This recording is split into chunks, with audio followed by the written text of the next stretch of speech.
నేను కోరుకోలేదని చెప్పేసి కూడా చెప్పడం జరుగుతూ ఉంది. ఇకపోతే ఇక్కడ క్యాండిడేట్ ఎవరో తెలుసు మీకు.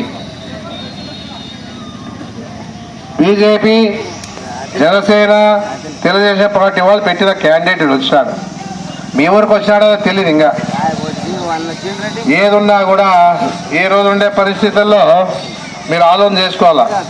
మన ఊరోడు కాదు, మనకు సంబంధించినవాడు కాదు, బీజేపీ పార్టీకి సంబంధించినాడు. గ్యాస్ రేట్లు బాగా పెంచినాడు, పెట్రోల్ రేట్లు పెరిగినాయి బాగా. మళ్ళీ ఎవరు పెంచారు? ఇవి ప్రధానమంత్రి మోడీ గారు పెంచారు. మళ్ళీ ఈరోజు ఎందుకు తగ్గిలే?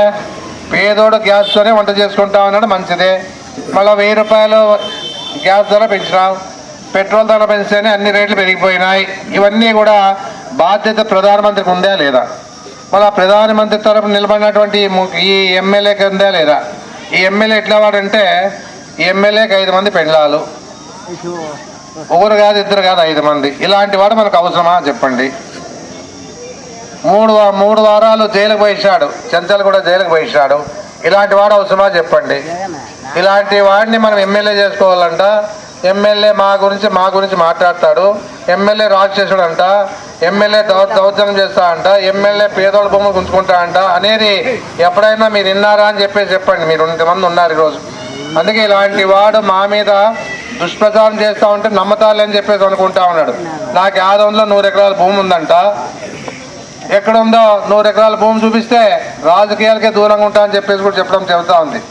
నీలాంటి దుర్మార్గుడు, నీలాంటి నీచమైన వాడు, నీలాంటి అలవాటు ఉన్నవాడు మాకు అవసరం లేదు మా ఆధ్వర్యానికి అని చెప్పేసి కూడా చెప్పడం. తరిమి కొడతారు నిన్ను. ఎక్కువ మాట్లాడుతూ ఉన్నావు, తరిమి కొడతారు నిన్ను.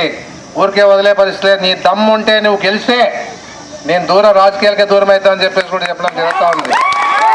నీకు ఎక్కడి నుంచో వచ్చినాడు, 50 నుంచి వలస వచ్చిన వాడు ఈరోజు ఆదంలో వచ్చి నువ్వు గెలుస్తావా? ఏ విధంగా గెలుస్తావు అనేది చూద్దాం మేము కూడా అని చెప్పేసి కూడా నేను చెప్పడం జరుగుతూ ఉంది.